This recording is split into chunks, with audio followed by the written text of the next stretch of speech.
News India 24/7 के इस खास कार्यक्रम में आपका स्वागत है। नमस्कार, मैं हूं विजय त्रिवेदी।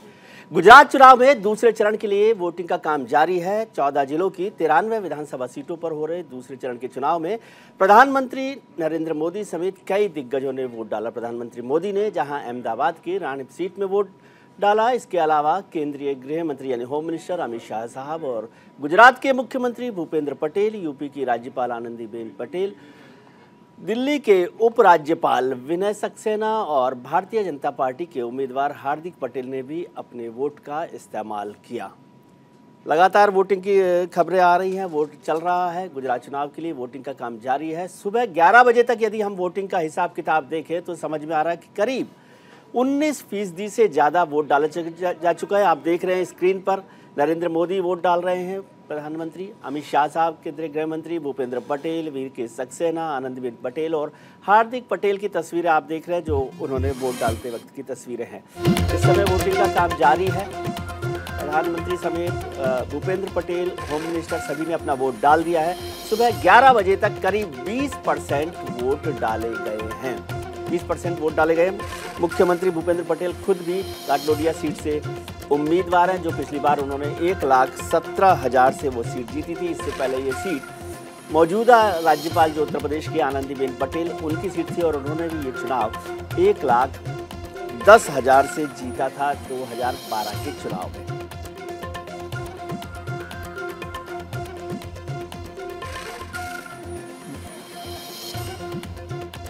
जी, गुजरात में लगातार चल रहा है। ये जो है इलाका, इसमें मध्य गुजरात की बात है और उत्तर गुजरात की बात है, जिसमें 93 सीट्स हैं, जिसमें से भारतीय जनता पार्टी ने 51 सीटें जीती थी और कांग्रेस ने 39 सीटें जीती थी। इसमें अहमदाबाद, गांधीनगर, वडोदरा को शामिल किया जाए तो वो सीटें अर्बन सीटें हैं, यानी शहरी सीटें हैं, जहां पर भारतीय जनता पार्टी का दबदबा है। वहां पर करीब शहरी सीटों में 51% वोट भारतीय जनता पार्टी को मिला था।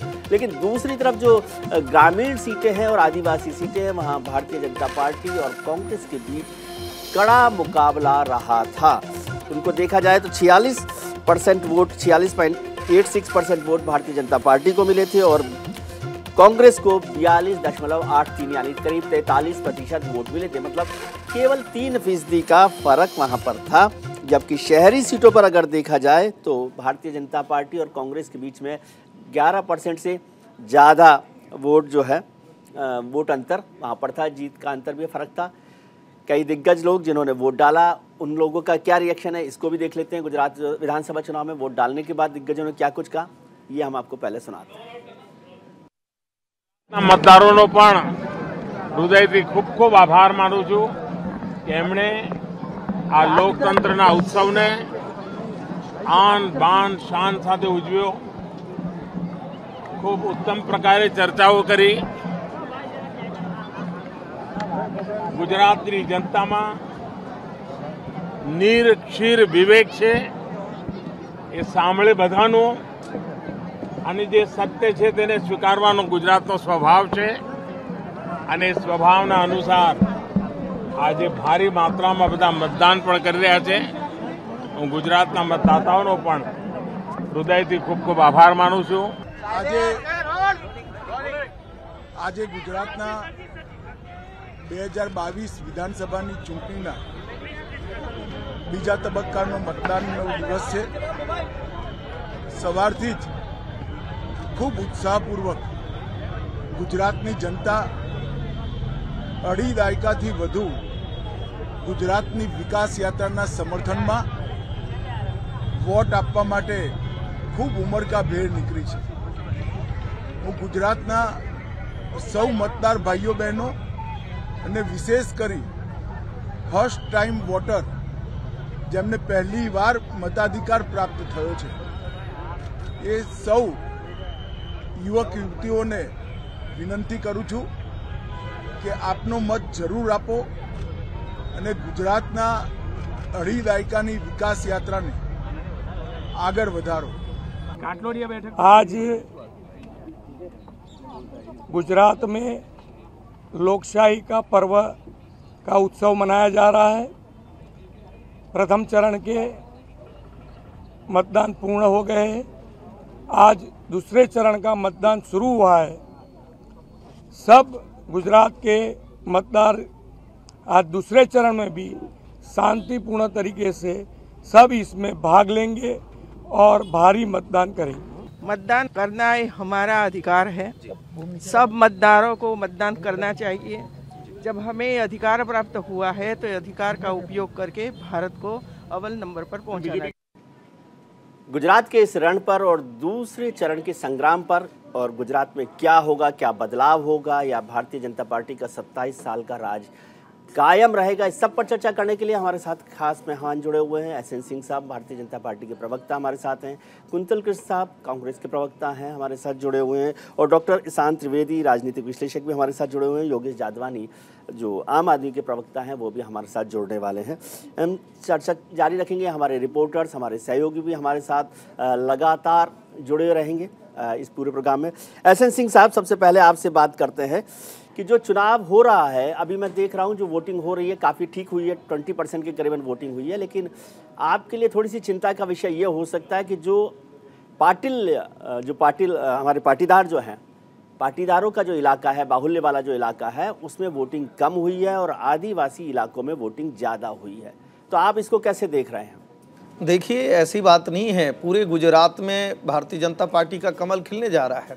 चूँकि आदरणीय प्रधानमंत्री जी गुजरात से आते हैं और लंबे समय तक गुजरात में उन्होंने गुजरात के लोगों की बहुत सेवा की है। गुजरात के लोग भी ये मान रहे हैं कि आज जिस तरह से आदरणीय प्रधानमंत्री जी गुजरात के मान सम्मान को देश में और दुनिया में बढ़ाने का कार्य कर रहे हैं और जिस तरह से वाइब्रेंट गुजरात के माध्यम से एक लगभग 20 लाख करोड़ का इन्वेस्टर सबमिट करके गुजरात को आगे बढ़ाने का कार्य किए। गुजरात की जनता का जो भरोसा 2014 तक आदरणीय प्रधानमंत्री जी पे था, वही भरोसा अब भी है कि आज डबल इंजन की सरकार चल रही है। गुजरात में सड़क है, बिजली है, पानी है, सुरक्षा है, बल्कि बिजली का उत्पादन तो इतना है कि जितना एक व्यक्ति को चाहिए उससे 41% ज़्यादा है।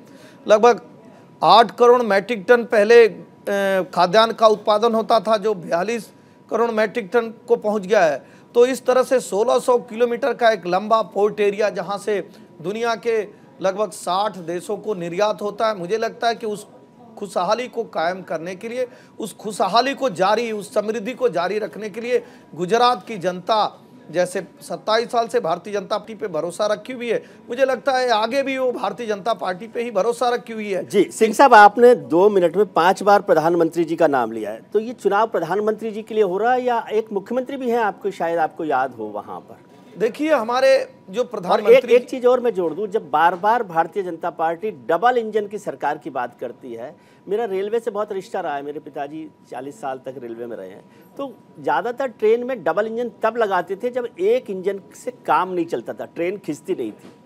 तो आपका ये जो गुजरात का इंजन है वो ठीक से नहीं चल रहा है, इसलिए आप बार बार डबल इंजन की बात करते हैं? नहीं विजय जी, ये है जब ट्रेन को और गति से चलाना होता है तब भी डबल इंजन लगाते हैं। आप देखते होंगे जब मुंबई से और ऊंचाई की तरफ ट्रेन जाती है तो भी डबल इंजन लगा दिया जाता है कि उसमें स्पीड आ जाए। चूँकि वही गुजरात था जिसमें उत्तर प्रदेश और बिहार की तरह पहले अराजकता थी, कर्फ्यू लग जाते थे, दंगे होते थे, लेकिन आज वही गुजरात है कि जहां कोई दंगे नहीं होते हैं, जहां विकास के मॉडल को लेकर आदरणीय प्रधानमंत्री जी जब 2014 में आते हैं तो पूरे देश के लोग गुजरात मॉडल को अपनाते हैं। इस नाते हम उस गुजरात मॉडल की बात करते हैं। दूसरा सवाल आपका था, तो आदरणीय प्रधानमंत्री जी एक बड़े नेता हैं और देश के प्रधानमंत्री हैं, दुनिया में आज उनका नाम है और निश्चित तौर पे गुजरात उनका प्रदेश है, इस नाते भी हम गुजरात से जोड़ के उनकी चर्चा करते हैं। जी ठीक है। कुंतल कृष्ण साहब भी हमारे साथ जुड़े हुए, मेरे वरिष्ठ सहयोगी, हमारे रेजिडेंट एडिटर मेहुल झाला भी हमारे साथ जुड़ गए।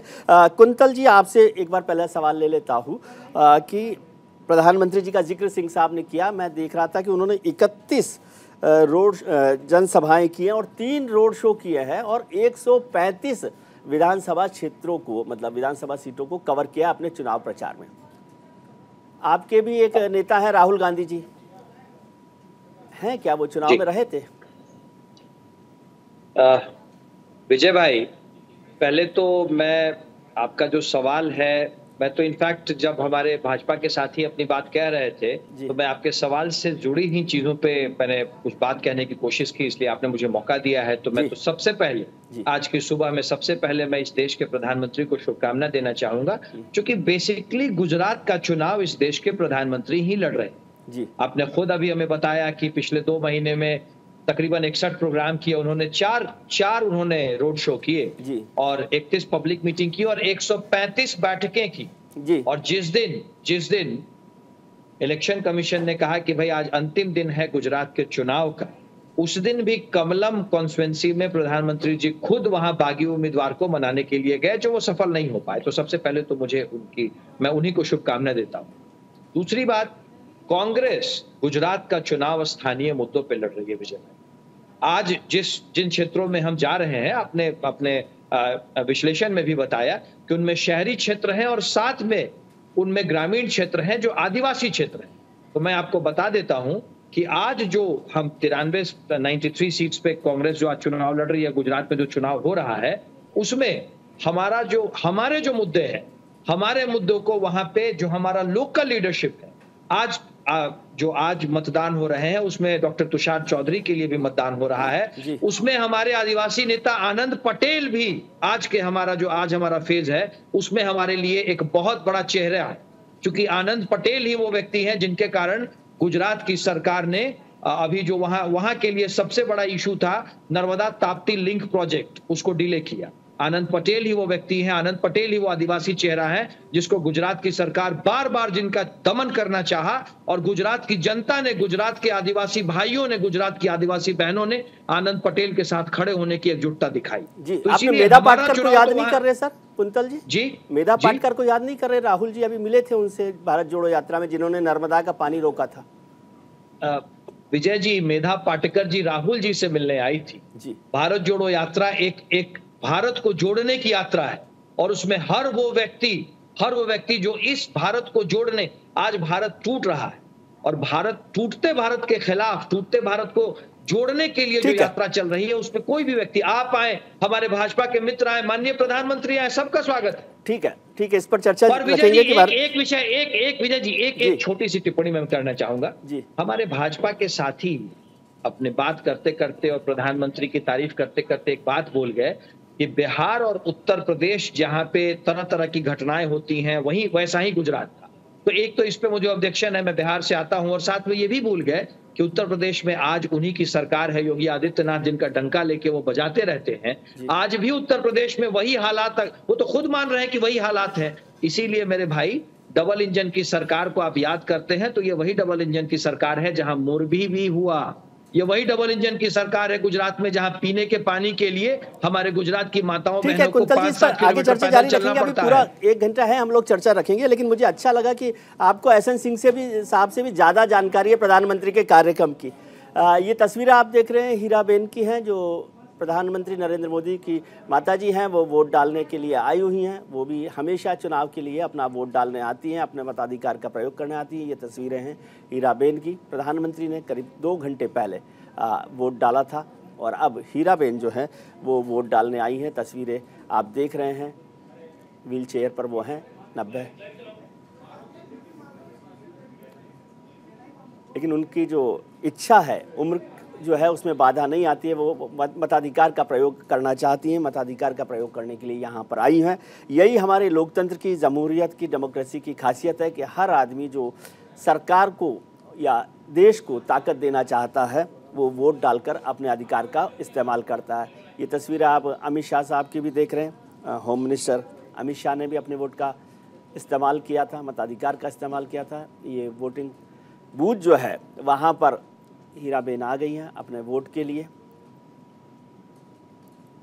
ये तस्वीरें आप देख रहे हैं, क्योंकि वो इतने बुजुर्ग हैं कि उनकी मदद के लिए किसी की ज़रूरत होती है, इसलिए मतदान केंद्र पर भी उनके लिए सहयोग के लिए वहाँ पर महिलाएं मौजूद हैं। हीराबेन, मुझे याद नहीं आता कि शायद ही कोई चुनाव हो जिसमें उन्होंने अपने वोट के अधिकार का इस्तेमाल नहीं किया हो, और वो हर बार चुनाव के लिए आती हैं, अपने अधिकार का इस्तेमाल करती हैं। ये तस्वीर आप देख सकते हैं, सीधी तस्वीरें आप देख रहे हैं कि उनके अंगुली पर ये जो है नीली शाही का निशान लगाया गया है और अब वो अपना वोट डालेंगी।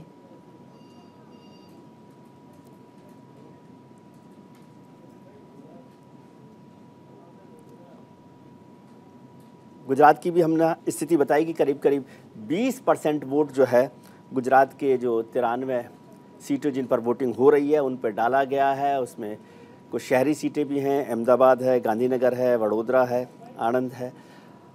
इसके अलावा बहुत सारे आदिवासी क्षेत्र भी हैं, पंचमहाल भी हैं। इसी दौर में मुख्यमंत्री भूपेंद्र पटेल का भी चुनाव आज हो रहा है, वोट डाले जा रहे हैं वहाँ पर भी घाटलोडिया सीट पर। इसके अलावा उनकी सरकार के 8 मंत्रियों का भी जो राजनीतिक भविष्य है उसका फैसला भी आज वोटर कर सकेंगे। गुजरात के चुनावों का एक बड़ा नाम हार्दिक पटेल है जो विरमगाम से इस समय चुनाव लड़ रहे हैं। पिछली बार उन्होंने ही भारतीय जनता पार्टी की सरकार को बनाने में मुश्किलें डाली थी पाटीदार आंदोलन से। आज की तारीख में वो भारतीय जनता पार्टी के साथ हैं। एक और नेता अल्पेश ठाकोर, वो गांधीनगर दक्षिण से हैं, ये भी युवा चेहरा हैं जो पिछली बार आंदोलन में थे। और तीसरा बड़ा नाम है जिग्नेश मेवाणी का, वो भी चुनाव लड़ रहे हैं, वो भी वोट डाल रहे हैं। तो लगातार आप तस्वीरें देख रहे हैं कि सब लोगों ने वोट डाला है। ये नरेंद्र मोदी की तस्वीरें, आनंदीबेन की तस्वीरें, भूपेंद्र पटेल और हार्दिक पटेल की तस्वीरें भी आप देख रहे हैं। और हीराबेन जो हैं वो अपने वोट का इस्तेमाल कर रही हैं।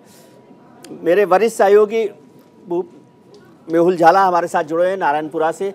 मेहुल, अभी तक जो वोटिंग हुई है और आज का जो सेकंड फेज का चुनाव है उसको आप किस तरह से देखते हैं राजनीतिक भविष्य के तौर पर भारतीय जनता पार्टी और कांग्रेस के लिए? देखिए विजय सर, सबसे बड़ा अपडेट दे दूं, 19.17% वोटिंग अब तक की हुई है। सबसे ज़्यादा हो रही है छोटा उदयपुर में, जो कि ट्राइबल इलाका है। वहाँ 2 राठवाओं के बीच जंग है। एक जो है राठवा है नारायण राठवा, राज्यसभा से सांसद है, कांग्रेस से, उनका बेटा लड़ रहा है संग्राम सिंह राठवा। दूसरे है मोहन सिंह राठवा, उनका बेटा चुनाव लड़ रहा है भारतीय जनता पार्टी से। ये मोहन सिंह राठवा वही है जो 10 साल तक, मतलब 10 साल तक विधायक रहे कांग्रेस के छोटा उदयपुर क्षेत्र से, पर बेटे को टिकट दिलाने की जद्दोजहद में उन्होंने कांग्रेस का साथ छोड़कर भारतीय जनता पार्टी का दामन पकड़ा और दूसरे दिन मोहन सिंह राठवा के बेटे को छोटा उदयपुर विधानसभा क्षेत्र से टिकट भी मिल गया। कुल मिलाकर ये 2 राठवाओं की जंग है। वहाँ 23% से ऊपर वोटिंग हो चुकी है। सबसे कम वोटिंग हो रही है महिसागर जिले में, केवल 17.15% वोटिंग महिसागर में दर्ज की गई है। कुल मिलाकर अब तक ये समझा जाए कि 20% वोटिंग हो चुकी है। जिस तरह से रफ्तार है, शहरी इलाकों में ज़रूर वोटर्स निकले हैं, पर ग्रामीण इलाकों में जिस तरह से कंपेयर किया जाए तो शहरी इलाकों से ज़्यादा छोटा उदयपुर जो कि ट्राइबल इलाका है वहाँ पर बड़े पैमाने पर वोटिंग हो रही है। पहले चरण में आपने देखा, हमारे दर्शकों को भी पता है कि किस तरह से ट्राइबल इलाकों में डांग, आहवा, नवसारी, व्यारा, वहाँ पर बड़े पैमाने पर 70% से ज़्यादा वोटिंग हुई है। मेहुल साहब मुझे एक बात समझाइए। मेहुल साहब एक बात समझाइए। उत्तरी मेहुल साहब एक बात मुझे समझाइए, ये जो वोटिंग का परसेंटेज है ये तो इलेक्शन कमीशन मुझे बता देगा। मुझे मेहुल साहब से ये समझना है कि इस परसेंटेज का मतलब क्या है। जब आदिवासी क्षेत्रों में ज़्यादा मतदान हो रहा हो, शहरी क्षेत्रों में मतदान कम हो रहा है, इसका पॉलिटिकल मायने क्या है?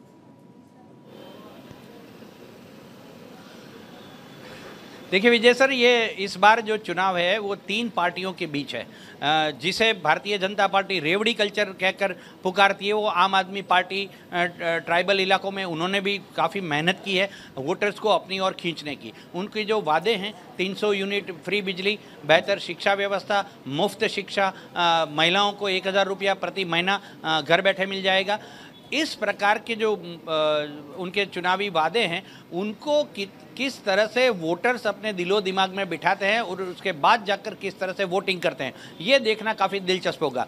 कोई एक तरफा पहले चरण में भी ये नहीं कह सकता, हालांकि तीनों पार्टियों ने भले ही दावे कर दिए कि पहला चरण हम जीत गए हैं, हमारी बहुमत होगी, चाहे भारतीय जनता पार्टी हो, चाहे भगवंत मान हो, चाहे कांग्रेस हो। कांग्रेस ने तो एक खाका भी बना लिया कि मुख्यमंत्री कौन होगा और 3 डिप्टी CM रखेंगे, वो जाति के हिसाब से। मेहुल भाई, इस पर बात करेंगे कि जब 8 तारीख को कितने डिप्टी सीएम बनेंगे, कितने सीएम बनेंगे। भारतीय जनता पार्टी के पास तो पहले ही सीएम है, लेकिन वो भी रहेंगे कि नहीं रहेंगे, ये सिंह साहब से पूछेंगे। हमारे साथ राजनीतिक विश्लेषक डॉक्टर इरशान त्रिवेदी भी जुड़े हुए हैं। त्रिवेदी साहब, आपका बहुत स्वागत है। माफ़ी चाहता हूँ, थोड़ा सा टाइम लगा आप तक पहुँचने के लिए। मेहुल जो बात बता रहे हैं उसको आप कैसे एनालाइज करते हैं, या जो ओवरऑल इलेक्शन हुआ है उसको आप कैसे देख रहे हैं? तो सबसे पहले तो जो पहले चरण का मतदान हुआ था 89 सीटों के ऊपर जी, उन सारी सीटों को अगर कैलकुलेट किया जाए तो 6% यानी कि 6% कम मतदान हुआ था जी। अब वो 6% मतदान क्यों कम हुआ जी, तो सबसे पहले या तो ये भाजपा के अगर कोई असंतुष्ट लोग हैं, जिसके इस बार भाजपा से बहुत सारी आवाजें उठी थी कि हमें वो टिकट नहीं मिला, तो अगर शायद उनके असंतुष्ट लोगों ने, जो नेताओं ने अपने समर्थकों को वोट देने से शायद मना किया हो, क्योंकि वो लोग दूसरे क्रॉस वोटिंग तो नहीं कर सकते क्योंकि उनकी भी कुछ फाइलें या कुछ मामले भाजपा के पास होते हैं, तो शायद उसके कारण तो भाजपा को शायद वो चीजें थोड़ी सी नुकसान कर सकती है, ऐसा लग रहा है। दूसरी सवाल, अगर कांग्रेस की बात किया जाए तो 2017 में कांग्रेस की ग्रामीण इलाकों में काफी ज्यादा सीटें थी, लेकिन इस बार भी उनके 17 से ज्यादा एमएलए भारतीय जनता पार्टी में चले गए।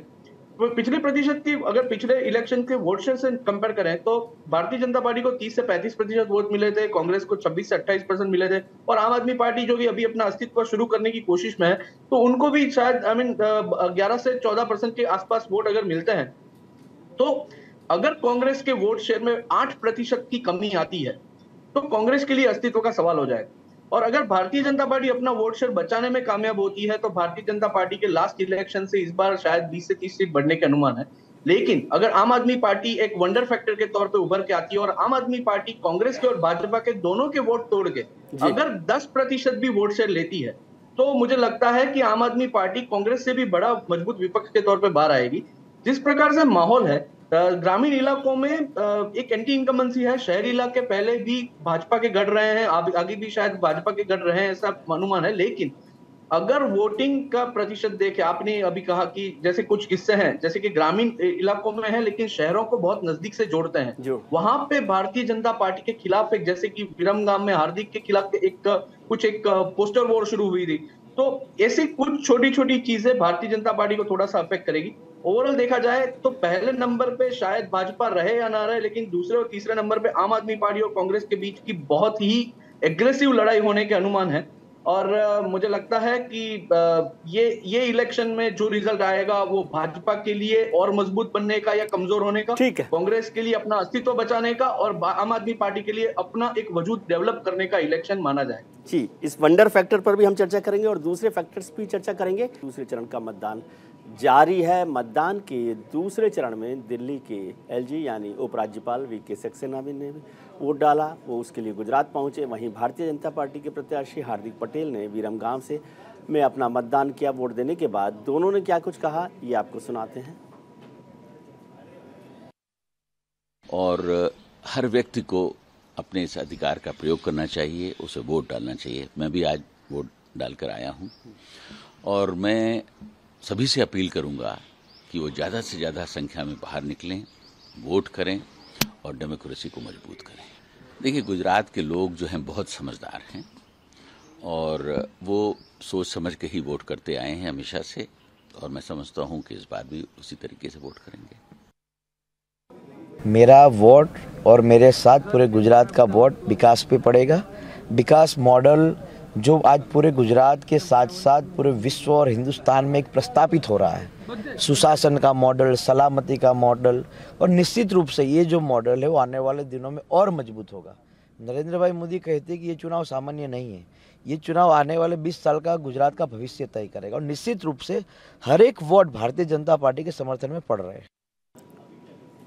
वोट डालने का काम लगातार चल रहा है, मतदान जारी है, रफ्तार ठीक ठाक है। शहरी इलाकों में थोड़ी सी रफ्तार अब बढ़ने लगी है, ग्रामीण इलाकों में बढ़ी हुई है, आदिवासी इलाकों में मतदान ज़्यादा हुआ है, पाटीदार बाहुल इलाकों में कंपैरेटिवली कम हुआ है। पहले चरण की चुनाव ने भारतीय जनता पार्टी, कांग्रेस और आम आदमी पार्टी तीनों के लिए ही थोड़ी सी चिंता बढ़ा दी थी क्योंकि वोटिंग कम हुई थी। इस बार यदि वोटिंग ठीक होती है तो किस तरह से राजनीतिक समीकरण बदलेंगे, क्या होगा, क्या 27 साल के राज के बाद भारतीय जनता पार्टी फिर से सरकार बनाएगी या कांग्रेस जो पिछली बार मौका चूक गई थी वो अपनी सरकार बनाएगी या आम आदमी पार्टी कोई नया धमाका कर सकती है, वंडर फैक्टर जिसका जिक्र ईशान त्रिवेदी भी हमारे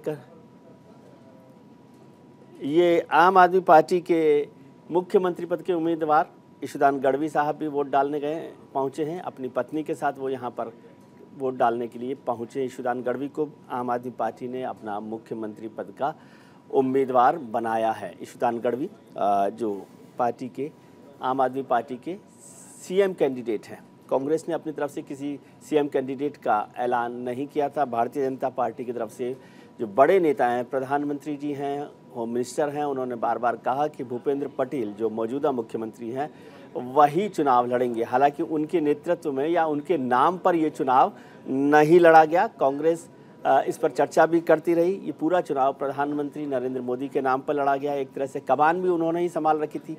वैसे भी गुजरात जो है प्रधानमंत्री नरेंद्र मोदी और होम मिनिस्टर अमित शाह दोनों का गृह राज्य है, होम स्टेट है, इसलिए भी उनकी जिम्मेदारी ज़्यादा है और वो समझते हैं कि ये बड़ा सवाल होगा अगर गुजरात हार जाते हैं। वैसे भी कहा जाता है कि गुजरात को हिंदुत्व की लेबोरेटरी माना जाता है, तो कुछ लोग इसको सेमीफाइनल भी कहते हैं कि 2024 के लिए शायद इसीलिए जो दिल्ली में जो चुनाव हुए, एमसीडी के जो चुनाव हुए, म्युनिसिपल कॉरपोरेशन के चुनाव हुए, उससे ज़्यादा फोकस भारतीय जनता पार्टी ने गुजरात के चुनावों पर रखा, क्योंकि वो समझते हैं कि यहाँ जीतना उनकी साख के लिए ज़्यादा ज़रूरी है।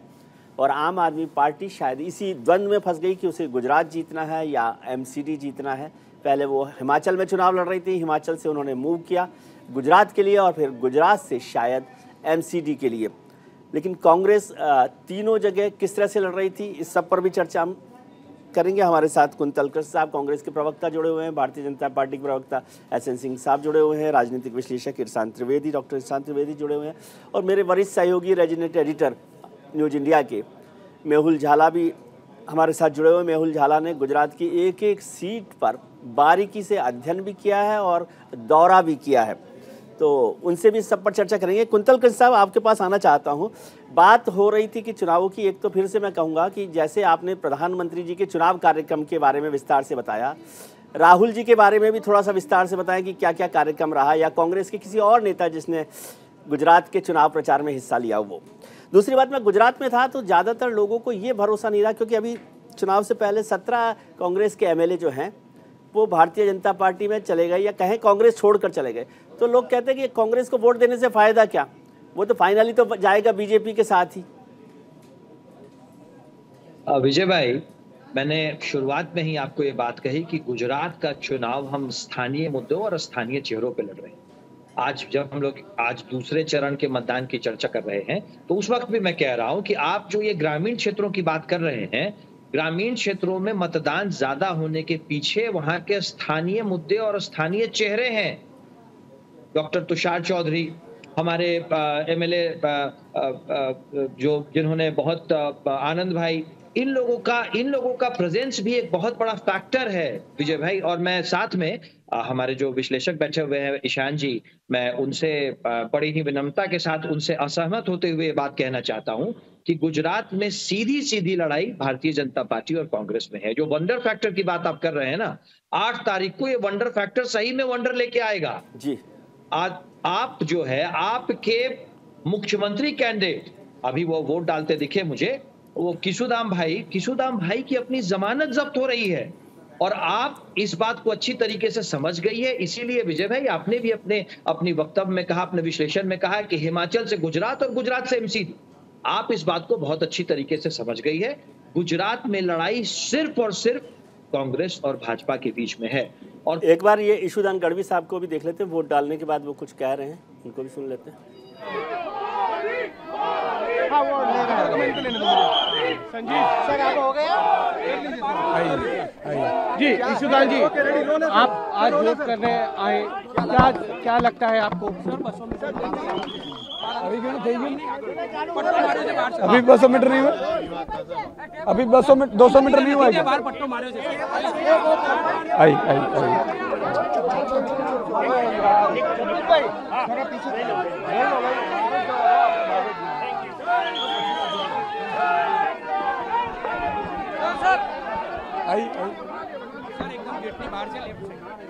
अच्छा ईशुदान जी अब हो गया इसलिए कि नहीं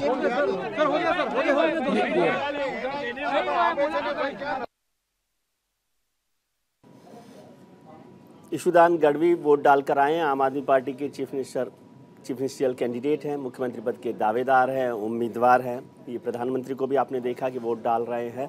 जब ईशुदान गढ़वी बाहर निकल रहे हैं तो पीछे से शायद मोदी के नारे भी सुनाई दे रहे हैं। हालांकि गुजरात में या हिंदुस्तान के किसी दूसरे हिस्से में ये कोई बहुत अचरज वाली बात नहीं है, लेकिन ईशुदान गढ़वी जो आम आदमी पार्टी के उम्मीदवार हैं उनके पीछे मोदी के नारे सुनाई दे रहे थे।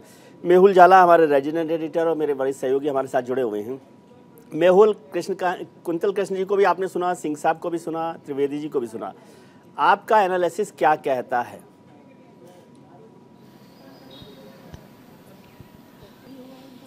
देखिए विजय सर, ट्राइबल इलाकों में जो उत्तर गुजरात एक गढ़ है भारतीय जनता पार्टी के लिए, जैसे मैंने एक आकलन करके बताया था कि 32 सीटें हैं, उसमें से 14 को बरकरार रखना भारतीय जनता पार्टी के लिए चुनौती है। मेहुल एक बार सुन लेते हैं, ईशुदान कुछ कह रहे हैं। मेहुल एक जी વધારે મતદાન કરજો।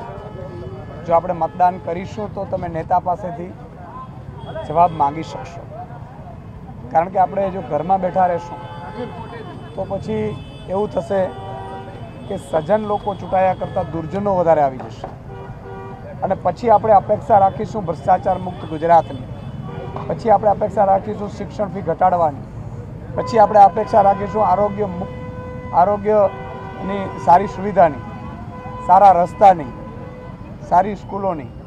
એ બહુ જ કઠિન રહેશે। મારે સૌ ગુજરાતીઓને અપીલ કરવી છે કે તમારા બાળકને સામો જોઈ અને મતદાન કરવા જાઓ। તમારા બાળકનું ભવિષ્ય બહુ જરૂરી છે। નવ દંપતી જ્યારે લગ્ન કરે છે ત્યારે એક વિચાર કરે છે કે મારો બાળકને હું સારી સ્કૂલમાં ભણાવીશ, એને સારું બનાવીશ। તો એના માટે તમારે વિચાર કરવું પડશે કે તમારે આપણી ભારતની જરૂરિયાત શું છે, ભારત કેમ નંબર 1 નથી બની શક્યો અત્યાર સુધી। 75 વર્ષની આઝાદી થઈ, 75 વર્ષની આઝાદીમાં આપણે શું જોયું છે? 75 વર્ષની આઝાદી જાપાન, અમેરિકા આ બધા દેશો આગળ નીકળી ગયા, આપણે કેમ નથી નીકળી શક્યા? કારણ કે આપણા બાળકને સારું શિક્ષણ મળ્યું નથી। આપણા બાળકમાં ટેલેન્ટ ખૂબ છે પણ એને નર્સરીથી બધાને તક નથી મળતી અંગ્રેજી શીખવાની, સમજવાની। તો આ બધી વ્યવસ્થાઓ પરિવર્તનની માટે શિક્ષણ ખૂબ જરૂરી છે। તો શિક્ષણ માટે કોઈ પણ બીમાર માણસ બને છે, ગમે ત્યારે અકસ્માત થાય છે તો પહેલાં એને હેલ્થની તકલીફ પડે છે, ખિસ્સા ધોવાઈ જાય છે। તો સરકારોની જવાબદારી હોય છે કે સંપૂર્ણ આરોગ્ય સેવા સંપૂર્ણ જગ્યાએ પ્રાઇવેટમાં પણ ફ્રી હોવી જોઈએ। તો એ એટલા માટે કારણ કે તમારી બચત એમાંથી ખર્ચાઈ જાય છે। મોંઘવારી આસમાન છે, મોંઘવારીમાં રાહત મળવી જોઈએ। આ બધાને લઈને મારી અપીલ છે સૌને કે બધા ઘરમાંથી બહાર નીકળીને મતદાન કરો। મતદાન સ્વયંભૂ સમજી વિચારીને કરો। કોણે શું કહે છે ભાઈબંધ દોસ્તાર એનાથી મતદાન નહીં કરતા। મતદાન તમે પોતે શું અનુભવો છો। આજે હું અને મારી પત્ની ધર્મપત્ની બંને મતદાન કર્યું છે। એમને પણ અધિકાર છે કોને મત આપવો છે, મને પણ અધિકાર છે કોને મત આપવો છે। તમે કોઈ એક વાતને લઈને કે એક પક્ષને લઈને એવી રીતે મતદાન નથી થતા હોતા। મતદાન સ્વયંભૂ તમારા સંશોધન। आप सुन रहे थे ईशुदान गढ़वी को, जो आम आदमी पार्टी के मुख्यमंत्री पद के दावेदार हैं, उम्मीदवार हैं। मेहुल हमारे साथ जुड़े हुए हैं। मेहुल जी,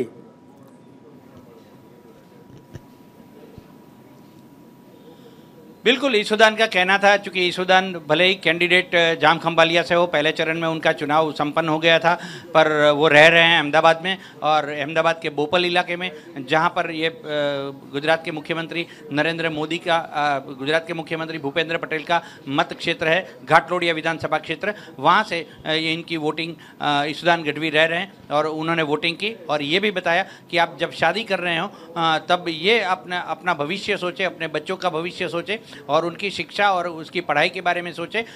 किसी निजी पार्टी को देखकर या किसी के मित्रों और परिजनों के बहकावे में ना आकर आप अपने स्वतंत्र रूप से अपनी मन मर्जी से वोटिंग करें। मेरा भी अधिकार है कि स्वतंत्र रूप से वोटिंग करना। आज मेरी पत्नी ने भी वोटिंग की है, उन्होंने भी अपने हिसाब से वोटिंग की है, ये संदेश दिया, पर ये जरूर कहा कि आप वोटिंग जरूर करने जाएं। मेहुल, डॉक्टर इरशान त्रिवेदी कह रहे थे कि वंडर फैक्टर हो सकता है आम आदमी पार्टी का। आपको कितना वंडर फैक्टर लगता है ये आम आदमी पार्टी? देखिए, गिर सोमनाथ जैसे इलाके में या द्वारिका इलाके में जिस तरह से वोटिंग कम हुई है और जिस तरह से देखा जाए कि सूरत में, खासकर सूरत की 4 विधानसभा क्षेत्र की सीट है, वहाँ पर जो बड़े नाम पाटीदार आंदोलन के हुआ करते थे वो गोपाल इटालिया हो, चाहे अल्पेश कथीरिया हो, चाहे मनोज सोरठिया जो कि स्पोक्स पर्सन हो, वो वहाँ से चुनाव लड़ रहे हैं। ऐसे में कहीं ना कहीं लगता है कि पाटीदार फैक्टर जो सूरत इलाके की जो 4 विधानसभा क्षेत्र की सीट है वहाँ पर जरूर असर दिखाएगा। सौराष्ट्र और गिर सोमनाथ के ग्रामीण इलाकों में जब ग्रामीण वोटर्स सोचते हैं, चूंकि ये कांग्रेस का गढ़ रहा है, गिर सोमनाथ जिला की चारों सीट है वो अब तक कांग्रेस के पास थी, पर ये हुआ कि जब दूसरे चरण के लिए जो नॉमिनेशन के लिए प्रत्याशियों के लिए सूची घोषित होनी थी, उसके ठीक एक दिन पहले तालाला से भगवान भाई बारड़ उर्फ बग्गा भाई बारड़ कांग्रेस छोड़ भारतीय जनता पार्टी में आए और दूसरे दिन सूची में उनका नाम भी तालाला विधानसभा क्षेत्र से जुड़ गया बतौर भारतीय जनता पार्टी के प्रत्याशी के रूप में। लेकिन तो कुंतल कृष्ण तो मेहुल कुंतल कृष्ण साहब कह रहे हैं कि ईशुदान गढ़वी की तो खुद की जमानत जब्त हो जाएगी जाम खंभालिया में। देखिए, वहाँ ये पहले भाई नतीजों से पहले ये कहना काफ़ी मुश्किल है, चूँकि 2 आहिर कैंडिडेट है, दोनों को 3-3 बार विधायक रहने का मौका भी मिला है। भारतीय जनता पार्टी से मुल्लू बेरा हो या कांग्रेस से फिर विक्रम माडम हो। विक्रम माडम का मैं परिचय दूं, विक्रम माडम जो है सांसद पूनमबेन माडम जामनगर की है, उनके रिश्ते में सीधे चाचा लगते हैं। इससे पहले वो जामनगर से सांसद भी रह चुके हैं विक्रम माडम। तो इस बार खंभालिया विधानसभा क्षेत्र से करंट विधायक भी हैं अभी और इस बार प्रत्याशी के रूप में भी हैं। तो अब देखना ये होगा कि आहिर कम्युनिटी के वोट कितने बढ़ते हैं और अगर ईशुदान को गढ़वी होने का फ़ायदा मिलता है या सीएम कैंडिडेट घोषित होने का कितना फ़ायदा उसको वोटिंग में तब्दील हुआ है, ये देखना 8 तारीख को दिलचस्प हो जाएगा। विजय सर। डॉक्टर त्रिवेदी, जो बात आम आदमी के लिए मेहुल कह रहे हैं, कुंतल कृष्ण साहब ने कहा, मैं आपसे एक और सवाल समझना चाहता हूं कि पिछले दिनों जब मैं गुजरात में था तो एक फैक्टर कहा जा रहा था कि इस बार पिछली बार का जो इलेक्शन था वो हज पर था, HAJ, यानी हार्दिक, अल्पेश और जिग्नेश, और इस बार का चुनाव जो है वो राम फैक्टर पर है, यानी राहुल, अरविंद और मोदी। कैसे इस बदलाव को देख रहे हैं, हज वर्सेस राम को? ये सही में एक्चुअली मुझे ये इस प्रकार का जो आपने नोमेनक्लेचर बनाया है वो सही में काबिले तारीफ है। अगर ये आपने बनाया है तो सही में you are really very good for making this. But actually ये बात सही है कि इस बार का इलेक्शन मोस्टली राहुल गांधी, अरविंद केजरीवाल जी और नरेंद्र मोदी जी, उनके ऊपर जस्ट लड़ने की उन लोगों ने पूरी कोशिश की है। जैसे कि अमेरिका में एक प्रकार की जो संसदीय लोकशाही की जो इलेक्शन टीम होती है, इसी तरह से इस बार मुझे नहीं लगता कोई लोकल कैंडिडेट लड़ रहा है तो सिर्फ वही जो national TV, national channel, I mean जो नेशनल पार्टी के हेड हैं, इस तरीके से उनके नाम और उनके जो कार्य है उनके ही प्रचार के ऊपर पूरा फोकस किया गया है। लेकिन सभी लोगों की एक पूरी जो मॉडस ऑपरेंडी या कुछ प्रकार की जो भी इलेक्शन की उनकी मार्केटिंग करने की जो स्टाइल है, उसमें कहीं ना कहीं राहुल गांधी जी इतना वो एग्रेसिव नहीं दिखे। राहुल गांधी जी भारत जोड़ो यात्रा कर रहे हैं, अच्छा है, वो एक अपना नेशनल चेहरा बना रहे हैं, लेकिन गुजरात के प्रति अगर वो आते हैं तो सिर्फ 4 सभाएं करके उनका चले जाना और सिर्फ उस प्रकार का, तो शायद जैसे कि कुंतल जी बोल रहे हैं कि जमानत जब्त हो जाएगी, ऐसे, ये तो ठीक है, वक्त बताएगा। मैं राजनीतिक तौर विश्लेषक पे इतना ही 100% कह सकता हूँ कि इस बार अगर कांग्रेस इतनी पावरफुल थी, लास्ट टाइम इतने ज्यादा वोट मिले थे, इतनी ज्यादा सीट मिली थी जी, तो फिर इस बार कांग्रेस अगर इतना मेहनत था तो कांग्रेस को वो फैक्टर मेंटेन करना था, जो कि वो शायद करने में कामयाब नहीं रही। क्योंकि इस बार भी जो भी लड़ाई हुई है, मीडिया में भी जो बात आई, वो लड़ाई हुई, वो अरविंद केजरीवाल जी कहीं ना कहीं वो पूरा फोकस ले गए हैं और नरेंद्र मोदी जी ऑफ कोर्स वो तो है ही पूरा फैक्टर। तो समाज में और जनता में ये अगर परसेप्शन है कि कांग्रेस और भाजपा दो अलग पक्ष नहीं है, दोनों एक ही है, तो डेफिनेटली थर्ड पक्ष के तौर पे आम आदमी पार्टी को एंट्री मिलेगी। अगर पुराना मैटर देखें तो क्या हाँ, भारतीय जनता पार्टी और कांग्रेस के अलावा तीसरे किसी पक्ष को एंट्री नहीं मिली, तो हमें ये भी नहीं भूलना चाहिए कि वो सारे पक्ष भाजपा के ही असंतुष्ट लोगों ने बनाया था, जबकि ये जो नया पक्ष आया है वो दिल्ली में और पंजाब में सरकार बना के नया पक्ष एक आया है। तो इसमें और उनके जो वादे हैं वो भी एकदम फोकस है, जो उन लोगों ने दिल्ली में और पंजाब में काम शायद किए हैं उसके ऊपर के वादे हैं। जी कुंतल जी, मैं आपके पास आता हूँ। एसएन सिंह साहब हमारे साथ जुड़े हुए हैं, एक छोटा सवाल उनसे भी ले लेता हूँ। सिंह साहब, अभी बात हो रही थी कि आम आदमी पार्टी, जो कुंतल जी कह रहे हैं कि वो कहीं पर नहीं है, भारतीय जनता पार्टी भी ये मानती है। मुझे भी लगा, मेहुल जी ने मुझे समझाया चुनावों में, गुजरात में मैं उनके साथ था, तो उन्होंने कहा कि सर ये ट्रायंगल चुनाव है, त्रिकोणीय चुनाव है, लेकिन ये त्रिकोणीय चुनाव जो है थोड़ा सा ट्विस्ट के साथ है। उन्होंने कहा कि ये जो चुनाव है Bharatiya Janata party versus Bharatiya Janata party are यानी रेबल और कांग्रेस के बीच में है, और ये थोड़ा सा ज़्यादा टफ कंपटीशन है। कैसे आप देखते हैं इस त्रिकोणीय चुनाव को? देखिए विजय जी, अभी 6 विधानसभाओं के चुनाव हुए इससे पहले, और आप उसमें देखे होंगे कि कांग्रेस को कहीं पे भी सफलता नहीं मिली, क्योंकि सब लोग ये मान के चल रहे हैं कि कांग्रेस वोट काटने वाली पार्टी रह गई, राष्ट्रीय पार्टी नहीं रह गई है। वो जो प्रदेश की राजनीति करती हुई जो पार्टियां हैं उनको लाभ पहुंचाने का कार्य करती है। अब रही बात जो है भारत जोड़ो यात्रा की, तो भारत तोड़ने का कार्य किसने किया? ये सभी लोग जानते हैं कि कांग्रेस ने भारत तोड़ने का कार्य किया। संपूर्ण भारत तो बहुत बड़ा था, लेकिन प्रधानमंत्री बनने के लिए जो है Bharatiya Janata party versus Bharatiya Janata party पे थोड़ा सा ज्ञान लेना चाहता हूं। और आप तो मतलब इतिहास पुराण को जानने वाले हैं।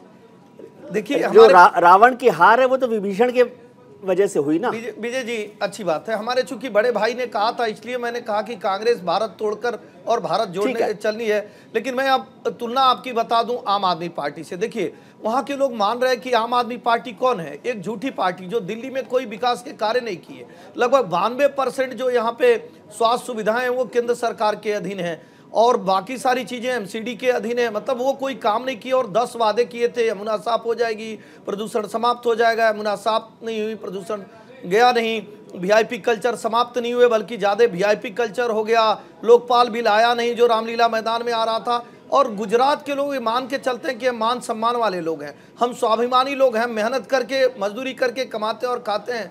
तो मुझे लगता है कि उन्होंने पूरी तरह से जो दिल्ली का झूठ था उसको नकार दिया, और आदरणीय प्रधानमंत्री जी का जो एक विजन था गरीबों को आवास देने का, भारत के इतिहास में सबसे ज्यादा आवास आदरणीय प्रधानमंत्री जी के नेतृत्व में दिया गया, सबसे ज्यादा विकास के कार्य प्रधानमंत्री जी के नेतृत्व में किया गया, सबसे ज्यादा शौचालय योजना प्रधानमंत्री जी के नेतृत्व में किया गया। और मैं तो कह रहा हूं जो 5 लाख रुपए गरीबों को दवाओं के लिए मुफ्त में दिया जाता है वो गुजरात में भी दिया जाता है। किसान सम्मान निधि दिल्ली सरकार बल्कि अपने यहाँ के किसानों को नहीं देती, बाकी हर जगह दिया जाता है। तो मुझे लगता है एक तरफ जो है हमारा सबका साथ सबका विकास सबके विश्वास का जो नारा है उस पे लोगों का भरोसा है। सिंह साहब, ये बात आपकी बात ठीक है, इस पर चर्चा ही नहीं हो रही, लेकिन जैसे आपने पार्टी में political party Bharatiya Janata party में कर दिया है कि अब अध्यक्ष, उपाध्यक्ष, जनरल सेक्रेटरी सब कुछ नरेंद्र मोदी ही है। अब सरकार में अभी व्यवस्था ऐसी हुई नहीं है संविधान में, वहाँ पर मुख्यमंत्री अलग है, प्रधानमंत्री अलग है, और आपने Bharatiya Janata party versus Bharatiya Janata party पे मेरा ज्ञान नहीं दिया, मेरा अधूरा रह गया।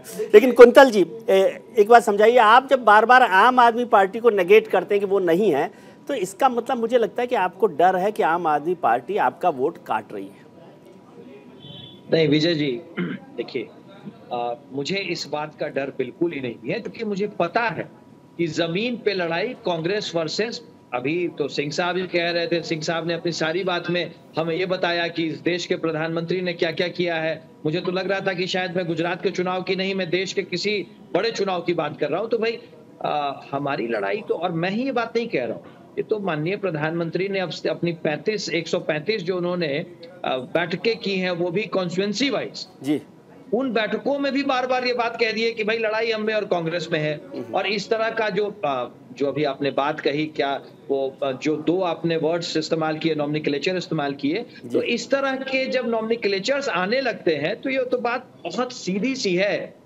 गुजरात में भारतीय जनता पार्टी और माननीय नरेंद्र मोदी ने कुछ एक्सपेरिमेंट्स बहुत साल से कर रखे हैं, और अंत में घूम फिर करके वो उन्हीं बातों पे वापस आना चाहते हैं, और कांग्रेस शुद्ध रूप से स्थानीय मुद्दों पे चुनाव लड़ रही है। सर एक छोटा सा सवाल मैं पूछ लेता हूँ क्योंकि वक्त कम है, फिर मेरे को डॉक्टर त्रिवेदी के पास। आपने बिल्कुल बार बार कहा कि भारतीय जनता पार्टी प्रधानमंत्री के भरोसे या राष्ट्रीय स्तर पर जो चुनाव, मुझे छोटी सी बात समझाइए, युद्ध जब होता है तो बराबरी से होगा ना। भारतीय जनता पार्टी या सिंह साहब जो है वो अपनी मिसाइल, तोप, टैंक लेकर और जेट फ्लाइट लेकर खड़े हुए हैं, और आप अभी तीर, तलवार, कमान लेकर ही लड़ाई लड़ रहे हैं, तो ये कैसी बराबरी की लड़ाई है?